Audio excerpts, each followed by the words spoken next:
Now, 8 years ago, Sara Misir fractured her skull in a horse riding accident, which ended her equestrian career.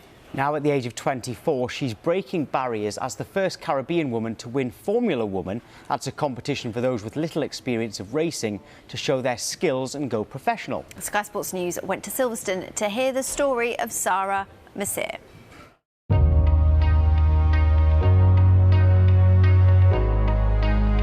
My name is Sara Misir and I'm Jamaica's first race car driver to make it on an international level, and I'm here competing in the UK in the GT Cup.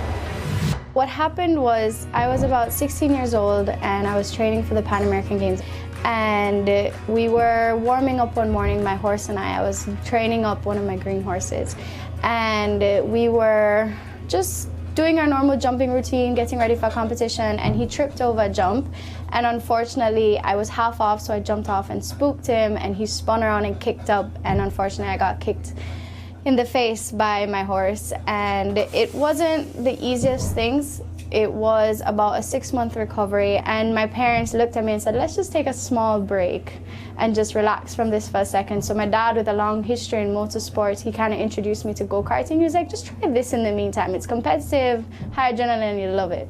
And he was right. I instantly fell in love with it. But it was a love-hate relationship, because you imagine I was training horseback riding from I was 3-4 years old, and I've been training that my whole life. I was podium finishes, traveling around South America, representing Jamaica, and then all of a sudden I came into a brand new sport at 18 years old with people that have been racing since they were 4 or 5 years old that knew it all already, and it went from me having continuous podium finishes to putting in the same amount of work, same amount of discipline and work ethic, to always being last. So it was a love-hate relationship, but I had a good support and background of people who were just pushing me to keep on, and there were so many times that I wanted to quit.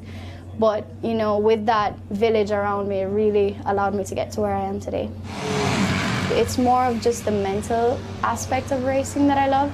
You know, you're head-to-head with people. It's almost like a chess game where throughout the lap, yes, you want to, you know, you're faster than someone, you can pass them, but you have to pick where to pass them. You have to pick how to do it. You have to look at your opponent. If they're more aggressive, you have to read how they drive. You have to see where it's better to pass them, that they won't maybe clip you and you get sent off.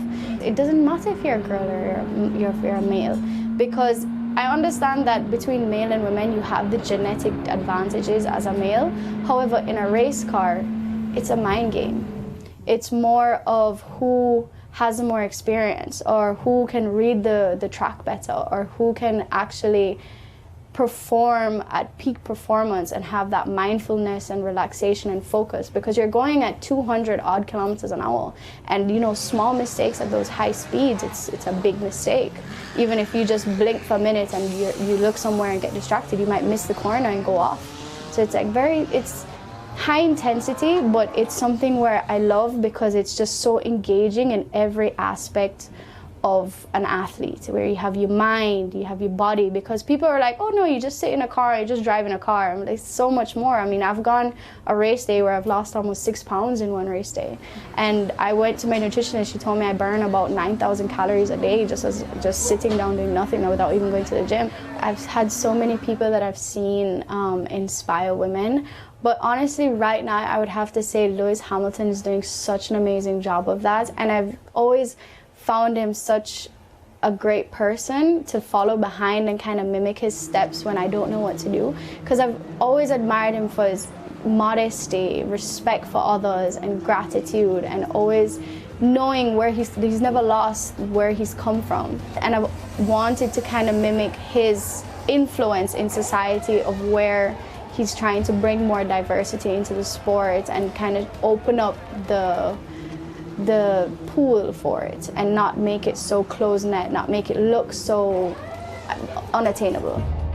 In my experience, and having faced like a lot of the barriers that people behind me will continue to face, I've not overcome them all, but I've got a good understanding of them and how they work and the best solutions for them. Like with my company, I specialise in vehicle dynamics and aerodynamics. I have put together a framework to identify the problems and then identify solutions, and that's kind of at 3 different layers of a young person's development. I'm working with Motorsport UK on their racial diversity committee to, you know, just kind of consult them on the initiatives that kind of would be effective at that level. And I'm also working with a motorsport team called MFT. Well, our mission really, in short, is to get to Le Mans 24-hour as the first black-owned, managed, engineered and driven, majority at least. We're going to represent ourselves at the highest levels of motorsport. The world is opening up a little bit more. It's being slow, especially in the world of motorsport. It has been extra slow. But I'm hoping that this little step forward, and also all the other women that I've been seeing of diversity in the W Series, I'm hoping all of this will start opening the doors for the younger generation to see that that is something that they can actually dream for.